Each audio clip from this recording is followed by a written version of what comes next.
नमस्कार बंधुगण वीडियो देखिबा मात्रे जय श्री राम बोली कमेंट लेख। प्रभु श्रीराम आमको केते कथा कही जाइछन्ति सेथि मध्यरु आमे गुरुत्वपूर्ण पांचटी कथा विषय आलोचना करिबा। एक, धैर्य एवं दृढ़ता। दृढ़ता एवं संयम व्यक्ति को शक्तिशाली करे।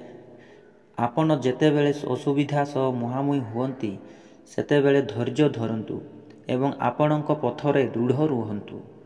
एही गुण गुड़िक आपणक यश और सफलता आनिब।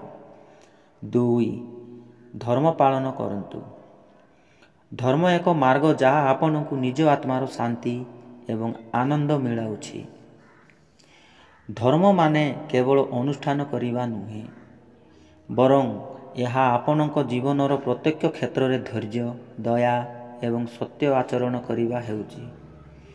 3, कृत्रिमता को त्याग करन्तु। 3 नंबर रे कृत्रिमता को त्याग करन्तु। निज प्रति शून्यता आपण को तालमाटा सहित चलवा शिखाए। कृत्रिम जीवन केवल आपण को निजर दूर करिवो। तेणु निजर दृढ़ और सफलता उपरे एक निर्भरशील जीवन गठन करन्तु।